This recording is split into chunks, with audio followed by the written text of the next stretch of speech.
तो बेटा हमारा जो टॉपिक है वो है लाइब्रेरी। तो बेटा लाइब्रेरी हम किसे बोलते हैं? In the words of Bacon, libraries are the shelves where the relics of saints full of virtue and that without delusions and importance are preserved and reposed।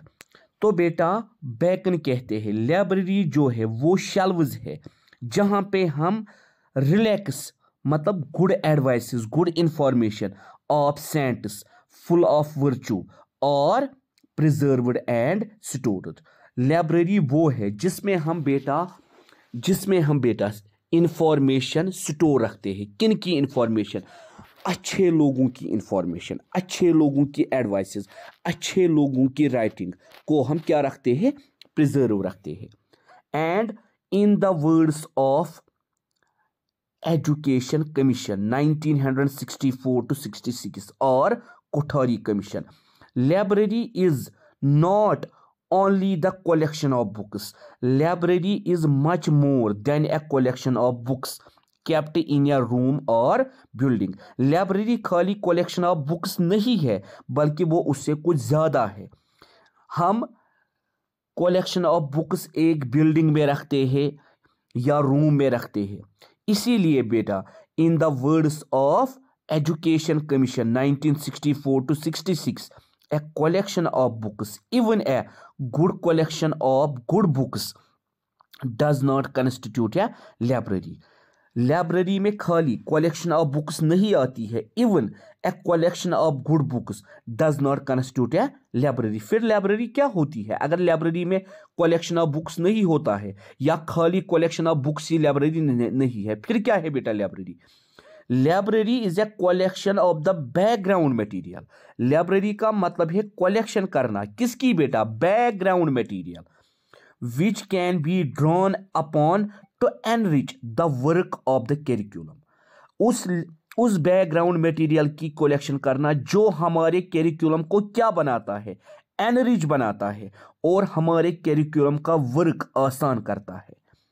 It is a place where the use of books as sources of information may be taught and practiced। ये वो जगह होती है जहां बेटा हम books को इस्तेमाल करते हैं। किसके लिए? Source of information, information gain करने के लिए और इंफॉर्मेशन टॉट करने के लिए, इंफॉर्मेशन को सिखाने के लिए। And according to library bulletin, the library should be the center of the intellectual life of the school, available at all times। Library bulletin हमें क्या कहती है? लाइब्रेरी क्या होती है? Centre of the intellectual life of A school. ये centre होती है। किसकी सेंटर होती है? Intellectual life of A school. ठीक है बेटा। तो ये लाइब्रेरी के कुछ व्यूज है जो व्यूज बेटा डिफरेंट एजुकेशनिस्ट्स ने हमारे सामने रखे। ठीक है बेटा।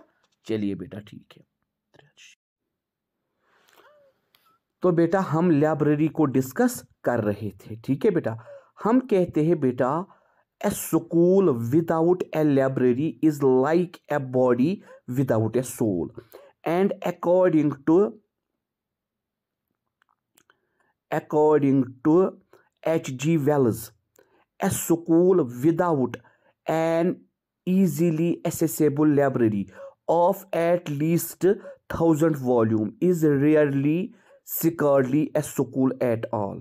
वो स्कूल जिसके अंदर कम से कम एक इजीली एसेसेबल लाइब्रेरी नहीं होगी 1000 वॉल्यूम्स की, वो स्कूल नहीं है। It is A dispensary without bottles. वो उस डिस्पेंसरी की तरह है जिसके अंदर बोटल्स नहीं है। ए किचन विदाउट ए पेनिट्री, या वो उस किचन की तरह है जिस तरह एक किचन के अंदर पेनिट्री नहीं है, उसी तरह बेटा वो स्कूल है जिसके अंदर लाइब्रेरी नहीं है। तो H.G. Wales famous English writer हमें बोलते हैं एक ऐसा स्कूल जिसके अंदर इजीली एसेसेबल लाइब्रेरी नहीं है 1000 वॉल्यूम्स की, वो किसी रंग से स्कूल नहीं है। वो बिल्कुल उस डिस्पेंसरी की तरह है जिसके अंदर मेडिसिनल बोतल्स नहीं है। वो बिल्कुल उस किचन की तरह है जिसके अंदर पेनिट्री नहीं है। And according to Barbara Ruth Fossil Kyle, Barbara Ruth Fossil Kyle, library preserves knowledge so that none is lost. Library क्या काम करती है? नॉलेज को प्रिजर्व करती है ताकि कुछ भी ना ज़ाया हो जाए। ऑर्गेनाइजिंग नॉलेज, और ऑर्गेनाइज करती है नॉलेज को, so that none is waste, कुछ भी वेस्ट ना हो जाए। And make knowledge available so that no one need to be deprived, और नॉलेज को अवेलेबल कराती है ताकि कोई भी इस नॉलेज से डिप्राइव ना रहे। अकॉर्डिंग टू फ्रांसिस हीन, फ्रांसिस हीन बेटा बोलते हैं, good schools, very good schools and excellent schools, जितने भी अच्छे स्कूल्स हैं, बहुत अच्छे स्कूल्स हैं या एक्सेलेंट स्कूल्स हैं, ऑल नीड एक्सेलेंट लाइब्रेरीज। इन सारे स्कूल्स को क्या चाहिए बेटा? Excellent libraries. Inferior schools need excellent libraries to overcome the omission of the curriculum। अगर inferior school को अच्छा स्कूल बनना है, उसको भी बेटा क्या काम करना है? उसको अच्छी लाइब्रेरी की ज़रूरत है। जो उसके प्रॉब्लम्स है करिकुलम में वो उसी से दूर हो सकते हैं, वो बेटा उसी से दूर हो सकते हैं। जो उसकी प्रॉब्लम्स है, जो उसकी बेटा प्रॉब्लम्स है, वो बेटा उसी से दूर हो सकती है। जो हमारा टॉपिक है वो है library. The word library is derived from A Latin word Liber means book, whereas the Greek word for library is bibliotheca which means book of references। तो हम कहते हैं बेटा लाइब्रेरी दो वर्ड से आया है। इसका ओरिजिन जो है बेटा, इसकी इटोमोलॉजी जो है बेटा, ये दो वर्ड से आया है। लैटिन वर्ड लाइबर जिसका मतलब बुक है, और ग्रीक वर्ड बिब्लियोथीका जिसका मतलब बेटा बुक ऑफ रेफरेंसेस है। ठीक है बेटा, तो हम कहते हैं इसके दो ओरिजिन्स है। अब बेटा अगर हम लाइब्रेरी की हिस्ट्री की बात करेंगे, हम कहते हैं some time in 18th century BC Ashurbanipal, king of Assyria, created a library at his palace in Nineveh in Mesopotamia। सबसे पहले 8th century के अंदर अशूरबनीपाल जो किंग था एशरिया का, उसने पहली लाइब्रेरी बनाई अपने पैलेस के अंदर। कहाँ पे? इन नाइनवे इन मेसोपोटामिया। ठीक है, present Iraq. The Library of Congress is the largest library in the world with more than 170 million items। और दुनिया की सबसे बड़ी लाइब्रेरी यूएसए के अंदर पाई जाती है, द लाइब्रेरी ऑफ कांग्रेस, जिसके अंदर मोर देन 170 मिलियन आइटम्स हम देखते हैं। A library is an organized collection of resources made accessible to a defined community for reference और borrowing। लाइब्रेरी क्या है बेटा? एक ऑर्गेनाइजर कलेक्शन। किन की कलेक्शन? रिसोर्सेज की कलेक्शन, जिसको हम एसेसेबल बनाते हैं किसी भी डिफाइंड कम्युनिटी के लिए। और बेटा हम कहते हैं इट प्रोवाइड्स फिजिकल और डिजिटल एक्सेस टू मटेरियल। ये हमें फिजिकल एक्सेस या डिजिटल एक्सेस देता है किसी भी मटेरियल के लिए। And may B physical building और रूम, या तो ये कोई बिल्डिंग होती है या रूम होता है, और अ वर्चुअल स्पेस और बोथ, या तो ये डिजिटल लाइब्रेरी होती है। A library collection can include books. एक लाइब्रेरी के अंदर क्या क्या आता है? Books, periodicals, newspapers, manuscripts, microform, CDs, cassettes, video tapes, DVDs, e books, audio books, databases and other formats, और बाकी formats. Library ranges in size from a few shelves of books to several million trees. तो हम कहते हैं बेटा library range करती है size में few shelves of books to several million items। हम कहते हैं लाइब्रेरी जो है बेटा इसका एक रेंज है। क्या रेंज है? साइज में ये कुछ शेल्व से बेटा सेवरल मिलियन आइटम्स तक होती है। मतलब कुछ लाइब्रेरी बहुत कम शेल्व्स की होती है, मतलब कुछ लाइब्रेरी में बहुत कम जगह होती है और कुछ में इतनी जगह होती है मिलियन आइटम्स उसमें पहुंच सकते हैं। हम कहते हैं बेटा लाइब्रेरी हमारे लिए इंपॉर्टेंट है because it is a source of literary activity. इसी तरह बेटा लाइब्रेरी हमारे लिए इंपॉर्टेंट है, it develops literary taste of the student. Library हमारे लिए इंपॉर्टेंट है क्यों? It updates the knowledge. Library हमारे लिए इंपॉर्टेंट है क्यों? It utilizes the leisure time. Laboratory हमारे लिए इंपॉर्टेंट है क्यों? It is a source of self study. उसके बाद हम बेटा कहते हैं बेटा जो पहली लाइब्रेरी बनाई गई जिसे किसने बनाया बेटा? जिसे बनाया किंग अशूर बनीपाल ने, जो अशरिया का किंग था। इसकी जो लेबोरेटरी थी बेटा जो प्रेजेंटली आज इराक में है, इसकी जो लेबोरेटरी है बेटा उसमें approximately 30,000 cuneiform tablets assembled by topic. Cuneiform tablets थे, ठीक है बेटा, मतलब हम कहते हैं ना मशी की फॉर्म में लिखना, उसी तरह ये टैबलेट्स होते थे। उसके बाद दूसरी लाइब्रेरी जिसको हम कहते हैं the library at Alexandria in Egypt, वो लाइब्रेरी जिसको कहा जाता है लाइब्रेरी ऑफ अलेक्जेंड्रिया जो इजिप्ट के अंदर है, हम कहते हैं बेटा उसके अंदर मोर देन 7 लाख डॉक्यूमेंट्स पाए जाते हैं।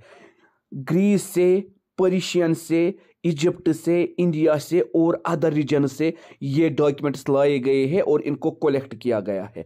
और बेटा ये लाइब्रेरी जो है it was so large that it has a branch facility at the nearby temples of Serapis. और ये इतनी बड़ी है कि नियर बाई टेम्पल्स में भी इसकी ब्रांच है। The world famous Baitul Hikma house of wisdom in Baghdad, और दुनिया का सबसे फेमस लाइब्रेरी जिसको हम कहते हैं Baitul Hikma house of wisdom, वो भी कहाँ पे है? बगदाद के अंदर। Established in 830 CE was another super library जिसको सुपर लाइब्रेरी कहा जाता है। Famous for a huge collection and the 10th century library of caliph al Hakim in कॉर्डेवा Spain. तो बेटा हम कहते हैं बगदाद के अंदर बैतुल अल हिकमा, इसको बेटा कहा जाता है सुपर लाइब्रेरी क्योंकि इसमें बहुत ज़्यादा कलेक्शन की बुक्स आती है। उसके बाद हम कहते हैं 10th century में और एक लाइब्रेरी बनाई गई कैलिफ अल हाकिम कॉर्डोवा स्पेन के अंदर, जिसके अंदर 4 लाख बुक्स है। Rome and Athens also boasted expensive libraries. Rome और एथेन के अंदर भी अच्छी लाइब्रेरीज है। As did cultures in other parts of the world, जिस तरह बाकी वर्ल्ड का कल्चर है लाइब्रेरी एस्टेब्लिश करना, सच ए चाइना एंड द मयान। तो बेटा हम कहते हैं इन कंट्रीज में, इन सिटीज में अच्छी अच्छी लाइब्रेरीज बनाई गई है। Library is the store house of knowledge for posterior use. Library को हम कहते हैं स्टोर हाउस ऑफ नॉलेज जिसको हम बेटा इस्तेमाल करते हैं बाद में। Human knowledge can be recorded and preserved in different medias. हम कहते हैं ह्यूमन नॉलेज को रिकॉर्ड किया जाता है, प्रिजर्व किया जाता है, but with the development of science and technology today electronic media have been widely used for preservation of knowledge in the library of any kind, whether it may be public, academic, national or special library. तो आज हम बेटा कहते हैं human knowledge को record किया जाता है, प्रिजर्व किया जाता है डिफरेंट मीडियाज के अंदर, मगर जो ही डेवलपमेंट हुई साइंस और टेक्नोलॉजी की, आज हम बोलते हैं बेटा इलेक्ट्रॉनिक मीडिया को हम इस्तेमाल करते हैं किसके लिए? Preservation of knowledge in the libraries of any kind, whether it may be public, academic, national और special library. Since the beginning of civilization, human beings have been putting emphasizing on storing of information in different ways। जब से बेटा दुनिया शुरू हुई है, human beings ने क्या काम किया है बेटा, उन्होंने इंफॉर्मेशन को स्टोर किया है अलग अलग तरीकों से, और इन्हीं तरीकों से बेटा लाइब्रेरी की शुरुआत हो गई। लाइब्रेरी बेटा डायनेमिक होती है, जो ग्रो हुई है विद ह्यूमन सिविलाइजेशन। ठीक है बेटा, जो ग्रो किसके साथ हुई है, ह्यूमन सिविलाइजेशन। और हम कहते हैं लाइब्रेरी बेसिक फंक्शन है एजुकेशन का, लाइब्रेरीज डेवलप करना।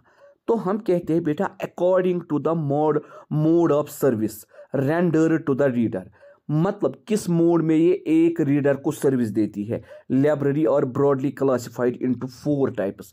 इस बिना पे हमने 4 किस्म की लाइब्रेरीज बनाई है।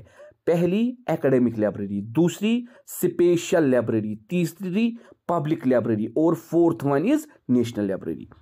तो हम कहते हैं बेटा एकेडमिक लाइब्रेरी क्या होती है। Academic library is the library which is attached to academic institutions like schools, colleges and universities।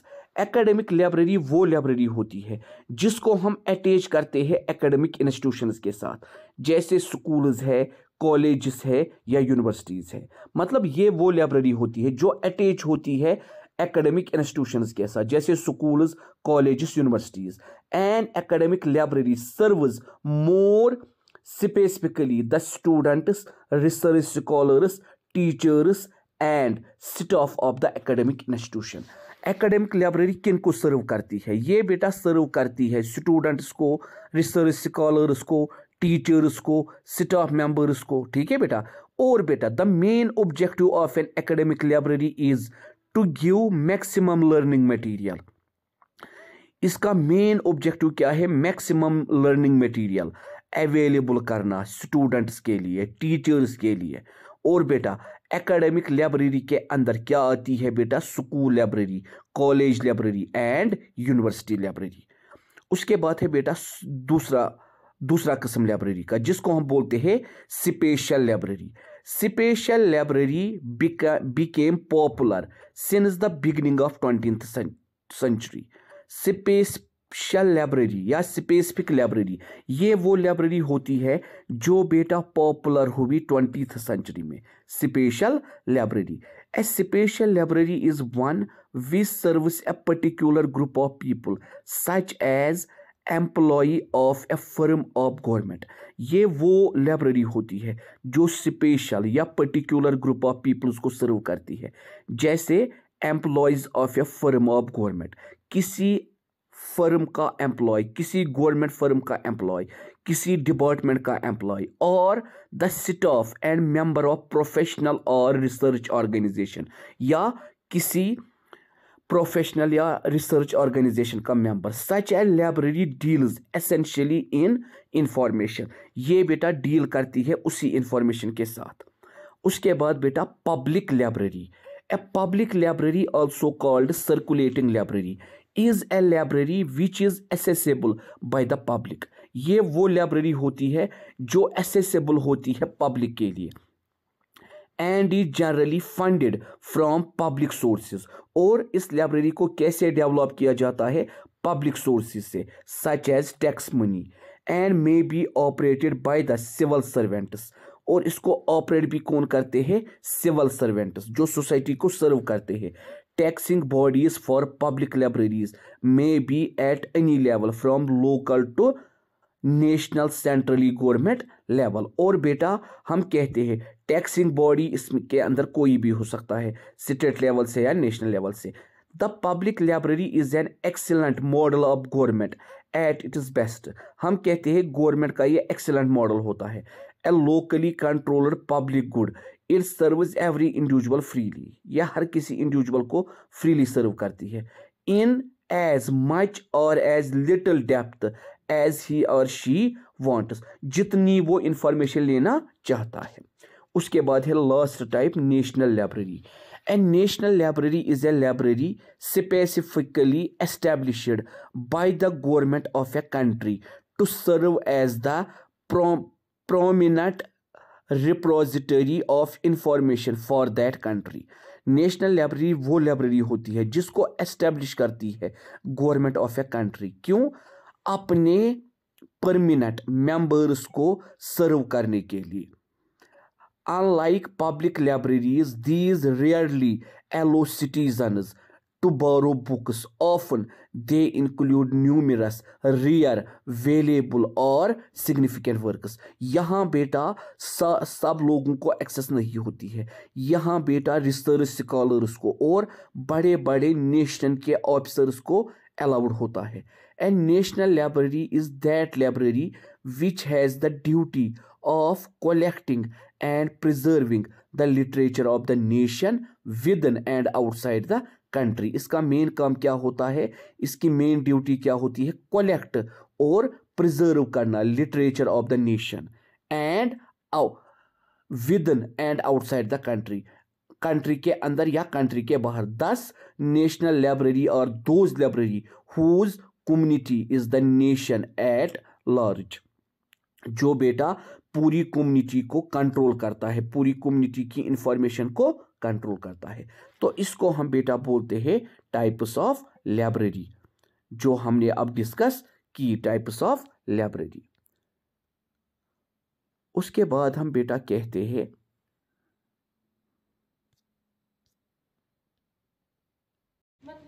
मतलब बेटा हम कहते हैं ऑर्गेनाइजेशन ऑफ लाइब्रेरी। हम लाइब्रेरी को कैसे ऑर्गेनाइज करते हैं? उसके लिए बेटा selection of location.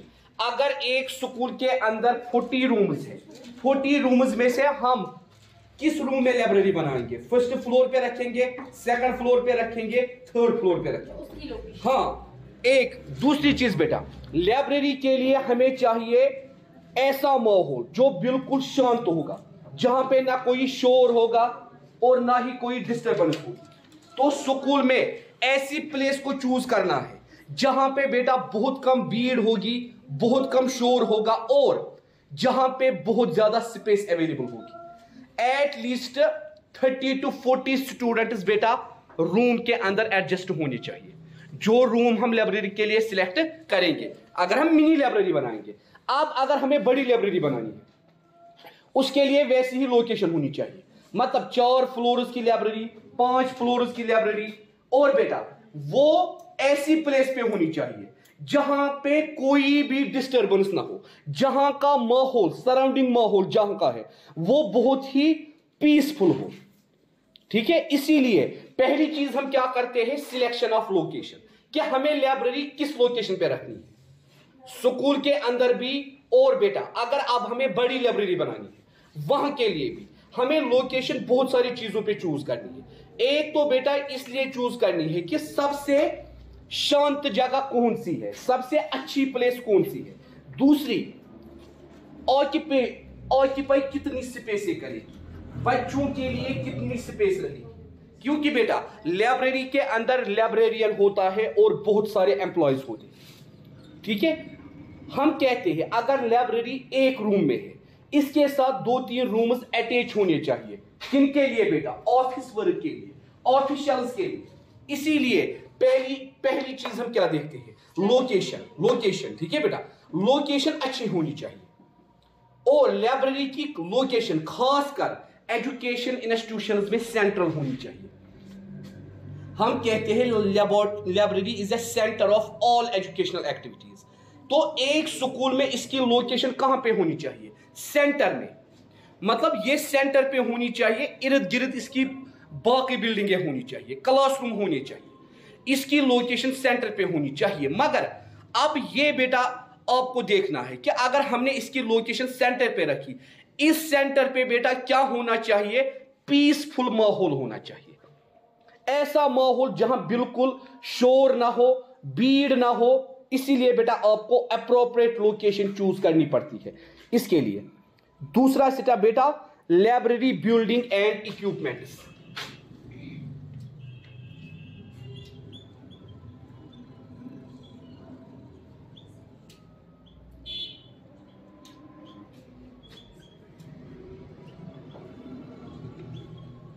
Library building and equipments.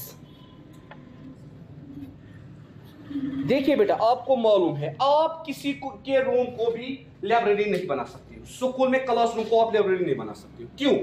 क्योंकि बेटा या तो उस रूम में क्या होने चाहिए बेटा, शेल्व्स होने चाहिए जिस पे आप बुक्स रख सको। मतलब लाइब्रेरी के सारे इक्विपमेंट्स उस रूम में होने चाहिए। ठीक है बेटा, लाइब्रेरी के सारे इक्विपमेंट्स उस रूम में होने चाहिए, रैक्स। ठीक है बेटा, इसी तरह बेटा हम कहते हैं शेल्व्स। ठीक है बेटा, इसी तरह हम कहते हैं सेंट्रल बिग टेबल, जो बेटा लाइब्रेरी के सेंटर में क्या होता है, बड़ा टेबल। ठीक है, तो हम कहते हैं लाइब्रेरी बिल्डिंग एंड इक्विपमेंट। ठीक है बेटा, ये क्या होने चाहिए बेटा, एप्रोप्रिएट। आप बुक्स 4-5 उठाओगे, बुक्स 40-50 उठाओगे, फिर किसी रूम में रखोगे, बोलोगे यार लाइब्रेरी है। नहीं, लाइब्रेरी में बिल्कुल वैसे इक्विपमेंट्स होने चाहिए। आपका ये जो लाइब्रेरी का रूम है उसके अंदर बेटा मेंटेनेंस होनी चाहिए। कौन सी मेंटेनेंस? लाइटिंग की मेंटेनेंस, शेल्व्स की मेंटेनेंस, इक्विपमेंट्स की मेंटेनेंस, रैक्स की मेंटेनेंस, टेबल्स की मेंटेनेंस, चेयर्स की मेंटेनेंस, हर एक चीज। ये नहीं कि हमने बुक्स उठाई, एक रूम में हमने रखी, हमने कहा बस लाइब्रेरी बन गई। नहीं बेटा, proper building arrangement and proper equipments. ऐसे इक्विपमेंट जो हमें लाइब्रेरी के लिए चाहिए वो सारे वहां प्रेजेंट होने चाहिए। हम बुक्स 10-15 उठाएंगे, इस पे रखेंगे वहां तक, यहां से रखेंगे वहां तक, बस हो गई लाइब्रेरी। नहीं, प्रॉपर इक्विपमेंट, चेयर्स, टेबल्स, ठीक है बेटा, रैक्स, शेल्व्स, सारे इक्विपमेंट जो एक लाइब्रेरी के अंदर होने चाहिए। इसीलिए बेटा हम कहते हैं दूसरा स्टेप हमारा है लाइब्रेरी बिल्डिंग एंड इक्विपमेंट, जो मेंटेन्ड होना चाहिए, स्टैंडर्डाइज्ड होना चाहिए, ऑब्जेक्टिव होना चाहिए, प्लान्ड होना चाहिए। ये नहीं कि अभी हमने डिसाइड किया, अभी हमने रूम में शिफ्ट की, बुक्स तो बन गई लाइब्रेरी, फिर घर में हम सबके पास लाइब्रेरी है। आप देखो बेटा, आपको घर में 5 साल की बुक्स, 6 साल की बुक्स जो आपने पढ़ी है आपके पास है, आप घर में एक अलमारी सिलेक्ट करते हो, उसके बाद उसको अलमारी में लगाते हो, वो आपकी अपनी लाइब्रेरी बनती है। मगर बेटा उस लाइब्रेरी में और इस लाइब्रेरी में क्या फर्क है? इक्विपमेंट्स की फर्क है। जिस तरह हम किसी रूम को किचन नहीं बना सकते, उसी तरह हम किसी भी रूम को लाइब्रेरी नहीं बना सकते। किचन बनाने के लिए हम क्या प्रेफर करते हैं? डिजाइन। वहां गसन आसिन वार्डरूम अलग, वहां गसन आसिन अलमारी अलग, कपन खतर अलग जाय, यूटिलिटीज खतर अलग जाय। उसी तरह बेटा लाइब्रेरी के अंदर बेटा ऑफिस अलग होना चाहिए, एम्प्लॉयज के रूम अलग होने चाहिए, मेंटेनेंस ऑफ रिकॉर्ड अलग होना चाहिए, और बुक्स की प्लेस अलग होनी चाहिए। हर किसी बुक के कॉर्नर पे लेबल होनी चाहिए कि इस अलमारी के अंदर कौन सी बुक्स लोकेटेड है। इसीलिए ख्याल रखना है बेटा लाइब्रेरी बिल्डिंग एंड इक्विपमेंट्स। तीसरा पॉइंट जो हमें बेटा करना है, organisation of library room. Organisation of library room. अगर हमारी ये जो लाइब्रेरी है ये 5 रूम्स में है, 5 रूम्स में से 3 रूम्स एम्प्लॉयज के लिए, 2 रूम्स में ही लाइब्रेरी। मतलब हमें बेटा ऐसा रूम चूज करना है लाइब्रेरी के लिए जिसमें मैक्सिमम स्पेस हो, जिसमें एटलीस्ट हम 50 to 80 स्टूडेंट्स को ऑक्यूपाई कर सके, जिसमें एटलीस्ट वन टाइम पे, अगर हम छोटी से छोटी लाइब्रेरी बनाएंगे, एटलीस्ट वन टाइम में 50 to 80 स्टूडेंट्स एडजस्ट हो जाए। हम लाइब्रेरी जाएंगे वहां जगह ही नहीं होगी, हम लाइब्रेरी जाएंगे वहां जगह ही नहीं होगी। तो बेटा हम कहते हैं ऑर्गेनाइजेशन ऑफ लाइब्रेरी रूम, ये कुछ चीजों पे डिपेंड करती है। पहला, size of tables and chairs, size of tables and chairs, ये बेटा इसी स्टेप्स के साथ। पहली चीज हमें क्या सिलेक्ट करनी है? टेबल्स का साइज और चेयर्स का साइज, ताकि बच्चे कंफर्टेबली बैठे, बच्चे कंफर्टेबली फील करें। आप देखिए, आप क्लासरूम में बैठते हो, कभी कभार आपके ये बेंच जो होते हैं इनकी प्रॉपर अरेंजमेंट नहीं होती है, कोई बेंच ज्यादा ऊपर होता है, कोई बेंच ज्यादा नीचे होता है। इसी तरह लाइब्रेरी में बेटा प्रॉपर अरेंजमेंट होना चाहिए चेयर्स का, टेबल्स का, ताकि बच्चे कंफर्टेबली वो बेटा स्टडी करें। बच्चों की एक हरकत बाकी बच्चों को डिस्टर्ब ना करे। आपको लाइब्रेरी के रूल्स मालूम है, एक बच्चा वहां शोर करता है, उसको बोला जाता है आप जाओ, आप बाहर जाओ लाइब्रेरी से। क्यों? आपकी वजह से डिस्टर्ब हो रहा है, इसीलिए आप जाओ। इसी तरह बेटा दूसरी चीज, इजी एसेसेबल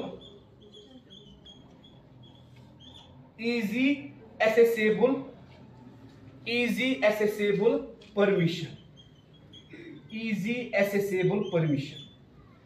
कब होता है बेटा लाइब्रेरी में इजी एसेसेबल परमिशन?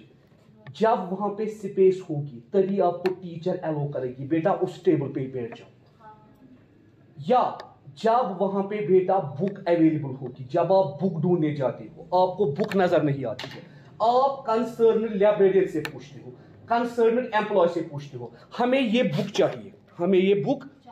अगर उसको लगता है कि मुझे बहुत टाइम लगेगा ढूंढने में, ये बुक यहां अवेलेबल नहीं है, जाओ। कभी कभार एम्प्लॉय को लगता है मुझे ये जल्दी जल्दी नजर नहीं आएगी, या कभी कभार उसको खुद का गुस्सा होता है, ये बुक यहां नहीं है, जाओ। या वो आपको क्या बोलता है, खुद ढूंढो। तो हम कहते हैं लाइब्रेरी के मुलाजिम या लाइब्रेरी में जो भी बैठने वाले हैं, जो भी ऑफिस चलाते हैं, वो क्या होने चाहिए, इजी एसेसेबल परमिशन। अगर नहीं है बेटा नहीं है, मगर झूठ नहीं बोलना है कि नहीं है। या अगर उनको लगता है कि हमें खुद नजर नहीं आएगा, बेटा आप इस शेल्फ में ढूंढो, उस शेल्फ में ढूंढो, या उस शेल्फ में, कहीं ना कहीं आपको मिलेगी। मतलब उनका बिहेवियर आपके रिगार्डिंग क्या होना चाहिए, बहुत ही अच्छा होना चाहिए, सॉफ्ट बिहेवियर। उनको गुस्सा नहीं आना चाहिए कि आपने किसी बुक का नाम बोला उनके पास नहीं है। उनको नहीं नॉलेज है, बेटा आप खुद ढूंढो। उनको नहीं नॉलेज है, बेटा आप खुद ढूंढो। उनका बिहेवियर आपके रिगार्डिंग बहुत ही सॉफ्ट होना चाहिए। इसी तरह बेटा हम कहते हैं आपको बेटा हर एक कैटलॉग मेकर, हर लाइब्रेरी के हर किसी शेल्फ पे, हर किसी अलमारी में क्या होना चाहिए, कैटलॉग मेकर। मतलब हम बनाते हैं ना कैटलॉग, ये जो लाइब्रेरी, ये जो शेल्फ है, इसमें ये बुक्स अवेलेबल है। हम बनाते हैं ना बुक्स का नाम, मतलब ये फिजिक्स की बुक्स है, कैटलॉग, फिजिक्स कैटलॉग। ये केमिस्ट्री की बुक्स है, ये बायोलॉजी की बुक्स है, ये पॉलिटिकल साइंस की बुक्स है, ये एजुकेशन की बुक्स है। कैटलॉग मेकर हर किसी शेल्फ पे होना चाहिए, हर किसी अलमारी के अंदर होना चाहिए, ताकि आपको बेटा आर्ट्स की बुक्स ढूंढनी है, आप पूरी लाइब्रेरी में ढूंढो। अगर ये कैटलॉग मेकर नहीं होगा, जब बाहर लगा के होगा कि इस शेल्फ में खाली आर्ट्स की बुक्स है, इस शेल्फ में खाली पॉलिटिकल साइंस की बुक्स है, आप खाली वहीं जाओ, वही आप अपनी बुक को ढूंढोगे। वैसे अगर ये नहीं होगा, आप पूरी लाइब्रेरी में घूमोगे, क्यों, हमें बुक ढूंढनी है। तो बेटा वहां मेंशन करके होगा पॉलिटिकल साइंस, उसके बाद खाली आपको वहां क्या ढूंढना है, अपने क्लास की बुक। पॉलिटिकल साइंस की बुक सारी इसी में, एजुकेशन की बुक सारी इसी में, ठीक है। तो आपको हर एक चीज का कैटलॉग बनाना है। इसी तरह बेटा हम कहते हैं इसके अंदर क्या होना चाहिए, मैगजीन शेल्व्स अलग होनी चाहिए। मैगजीन शेल्व्स मतलब बुक्स और मैगजीन्स में फर्क है। वहां बेटा अलग से होना चाहिए मैगजीन्स के लिए जगह, मैगजीन्स अलग से लोकेट होनी चाहिए। इसी तरह बेटा लाइब्रेरी के अंदर न्यू अराइवल जो आता है वो अलग से होना चाहिए। न्यू अराइवल मतलब नई बुक्स। 2021 में कुछ नई बुक्स रिलीज हुई, वो बेटा अलग से होनी चाहिए। क्यों? स्टूडेंट्स आएंगे, हमें लेटेस्ट एडिशन चाहिए, हमें लेटेस्ट कलेक्शन चाहिए, हमें लेटेस्ट बुक्स चाहिए। लाइब्रेरियन को बोलेगा जाओ ढूंढो, वो इंटरमिक्स करेगा एक ईयर की बुक्स को दूसरे ईयर की बुक्स के साथ। इसीलिए बेटा न्यू अराइवल्स क्या होनी चाहिए, अलग होनी चाहिए। जो 2021 में रिलीज हुई बुक्स वो क्या होनी चाहिए, अलग। इसी तरह जो 2020 में हुई वो अलग होनी चाहिए। उसके बाद बेटा हम कहते हैं एडवोकेट लाइटनिंग एंड वेंटिलेशन। दाम गोश्त का किया एडवोकेट लाइटनिंग, ना कम लाइटनिंग ना ज्यादा लाइटनिंग, एंड वेंटिलेशन, फैन का इंतजाम होना चाहिए।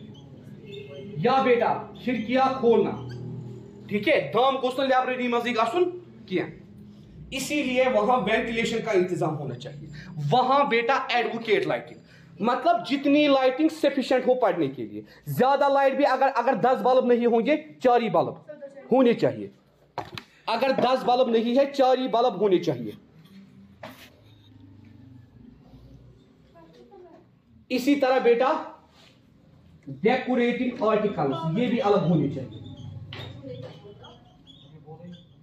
डेकोरेटिंग आर्टिकल्स, कोई स्टूडेंट आर्टिकल लिखता है, कोई स्टूडेंट आर्टिकल में पार्ट लेता है। अब स्टूडेंट्स के आर्टिकल्स को कलेक्ट किया जाता है, उनको भी लाइब्रेरी में रखा जाता है। मगर अलग क्वेश्चन, आपको आर्टिकल लिखना है, आप पहले प्रेफर करते हो क्या ये आर्टिकल मत मुझसे पहले किसी ने लिखा है, कैसे बेटा आपको लाइब्रेरी में मिलेगा? अगर वो जैमलिंग में होगा आपको मिलेगा? नहीं मिलेगा। इसीलिए बेटा अगर वो अलग होगा आप अलग से उसको निकाल सकते हो। ठीक है बेटा, तो ये 3 steps. 4th step, separate reading room. Separate reading room, separate reading room. एक लाइब्रेरी के अंदर रीडिंग रूम क्या होना चाहिए? Separate. Separate reading room, library के अंदर एक रूम सेपरेट होना चाहिए रीडिंग पर्पस के लिए, ऑफिशियल्स के लिए अलग रूम, ताकि आप डिस्टर्ब ना हो जाओ। क्योंकि बेटा रीडिंग रूम लाइब्रेरी का बहुत ही साइलेंट होना चाहिए, जहां बहुत अच्छा पीसफुल माहौल हो, जहां पे खाली लाइब्रेरी का एक मुलाजिम होना चाहिए, लाइब्रेरियन, जो बच्चों के रिकॉर्ड को मेंटेन कर सके और बच्चों की हेल्प कर सके। जिस तरह लाइब्रेरियन नजर रखती है, अगर कोई भी बच्चा रीडिंग रूम में शोर करता है, उसको लगता है इसकी वजह से बाकी बच्चे डिस्टर्ब हो रहे, उसको बेटा लाइब्रेरी से बाहर भेजा जाता है। ठीक है, इसीलिए हम कहते हैं बेटा रीडिंग रूम। रीडिंग रूम जो है बेटा वो क्या होना चाहिए? वो सेपरेट होना चाहिए, जहां पे पूरा पीसफुल माहौल हो, जहां पे आप अच्छी तरह से पढ़ सको। लाइब्रेरी के एम्प्लॉयज को भी वहां परमिशन नहीं होती है। लाइब्रेरी के एम्प्लॉयज के लिए अलग रूम्स होते हैं, यहां खाली एसेस होती है स्टूडेंट्स की, या जितने भी लर्नर्स हैं, टीचर्स भी जा सकते हैं। यहां पे खाली एसेस किसके लिए होती है बेटा? Access to reading, access to reading and learning only, reading and learning only, access to reading and learning only. यहां पे बेटा एसेस खाली रीडिंग और लर्निंग को होती है, बाकी किसी काम को यहां एसेस नहीं होती है। Access to reading and learning only, ACESS, access to reading and learning only. मतलब जहां पे खाली एक तो रीडिंग हो और लर्निंग हो, बाकी कोई भी बात वहां एलो नहीं है, कोई भी एम्प्लॉय वहां एलो नहीं है। टीचर्स एंड स्टूडेंट्स, एक स्कूल के अंदर टीचर्स और स्टूडेंट्स को एलो है। टीचर भी जाता है, वो भी पढ़ता है, अपना लेक्चर प्रिपेयर करता है, स्टूडेंट्स भी जाते हैं। ये रूम बेटा लाइब्रेरी में सेपरेट होता है, क्योंकि यहां पे खाली उनको परमिशन होती है जिनको रीडिंग और लर्निंग करनी हो, बाकी यहां पे किसी को परमिशन नहीं होती है। मैं इस साइड से आप लिखता हूं, आप उतारिए बेटा आराम से। उसके बाद है बेटा सबसे important, what are the resources contained in library? Selection of resources. नहीं बेटा, ये स्टेप नंबर 5 है, selection of resources. Selection of resources और मटेरियल्स। लाइब्रेरी के अंदर कौन कौन सा मटेरियल होना चाहिए, लाइब्रेरी के अंदर कौन कौन सा रिसोर्स होना चाहिए?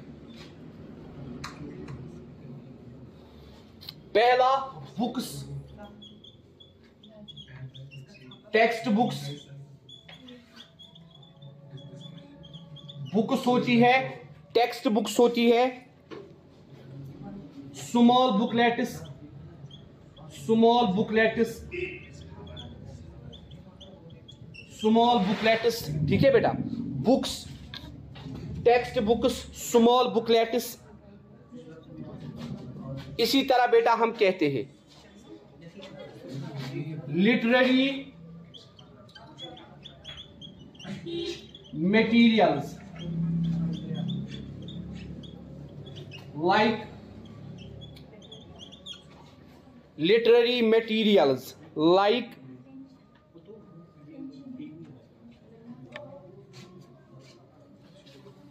imagine literary materials like important literature, important literature, famous autobiographies, famous autobiographies, famous autobiographies, story books, story books, novels, poetry collection,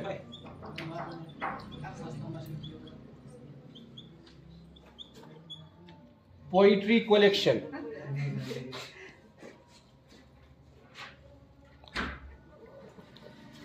historical, अभी जो टाइम है सर 15 मिनट है।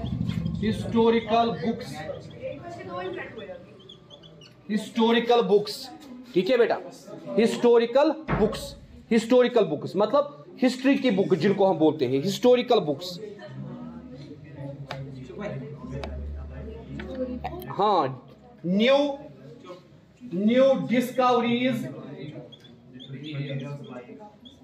And informations, new discoveries and informations, new discoveries and informations, ठीक है बेटा, ये चीजें होनी चाहिए। हाँ, नॉवेल्स, स्टोरी बुक्स के बाद है novels, poetry collections, historical books, new discoveries and informations, reference books, reference books, reference books, तुम ना लिख के क्या पढ़ते हो?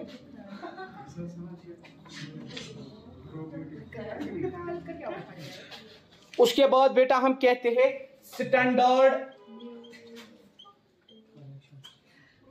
डिक्शनरीज,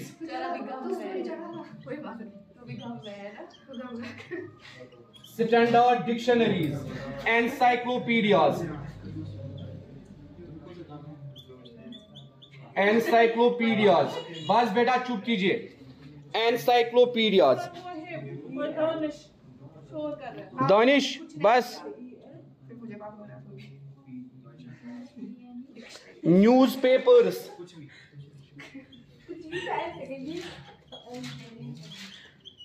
पैम्पलेट्स,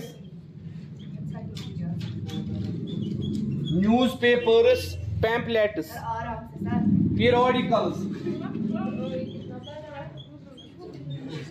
periodicals, ठीक है बेटा, बस periodicals, special documents and publications, special documents and publications, special documents and publications, नहीं, audio visual material, audio visual materials, sir ये क्या है आप डिक्शनरीज के बाद एटसेट्रा, बस एक्स्ट्रा नहीं वो स्पेशल डॉक्यूमेंट्स, एनसाइक्लोपीडियाज, ENCYCLOPIDIA, हाँ, तो ये बेटा लाइब्रेरी की क्या होती है, कलेक्शन।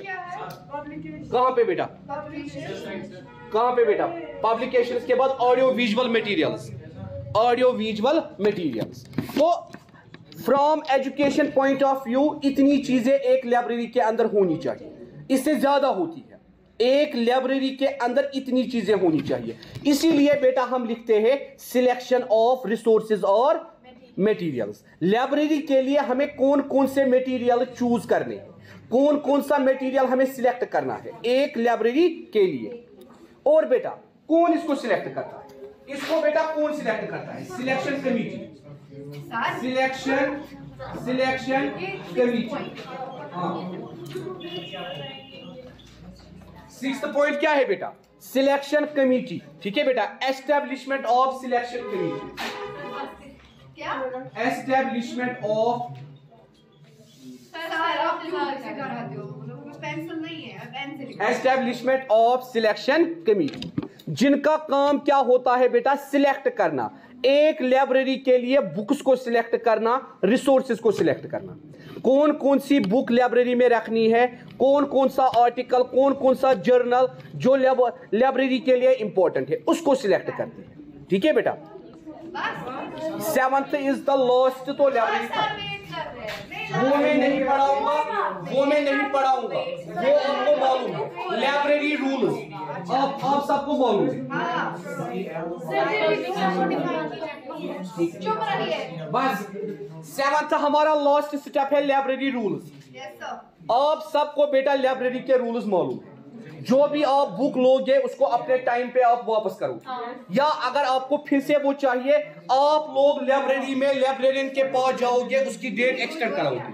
मुझे आज रिटर्न करनी थी, मुझे 10 दिन और ये चाहिए। ठीक है बेटा, पहला रूल। दूसरा रूल, ये जो लाइब्रेरी है वहां पे बेटा आप डिसिप्लिन के साथ बैठोगे, आपकी वजह से बाकी लोगों को डिस्टर्बेंस नहीं होनी चाहिए। और बेटा आप हमेशा पंक्चुअल रहोगे लाइब्रेरी की बुक्स को बेटा इस्तेमाल करने में। और बेटा आप इस चीज का ख्याल रखोगे कि आपकी वजह से लाइब्रेरी में किसी चीज का डैमेज ना हो जाए, आप किसी बुक को डैमेज ना करो। ठीक है बेटा, किसी पीरियोडिकल को डैमेज ना करो। एंड बेटा विदाउट परमिशन आप कोई बुक नहीं निकालोगे, विदाउट परमिशन आप कोई बुक नहीं लोगे। चोरी से बैग में भरोगे भाग जाओगे नहीं, क्योंकि बेटा चोरी चोरी होती है। आप बोलोगे कैमरा लगा के नहीं है, कोई नहीं देखता है, नहीं बेटा। ठीक है बेटा, इसीलिए आपको बेटा लाइब्रेरी के रूल्स को क्या करना है, फॉलो करना है। जितने भी लाइब्रेरी के रूल्स है वो सब आपको फॉलो करना है। ठीक है, अब हम कल उठाएंगे नई एक्टिविटी। आज लिटरेरी एक्टिविटी खत्म हुई, अभी कल्चरल, फिजिकल। ठीक है बेटा, पहले 3 लेसन बहुत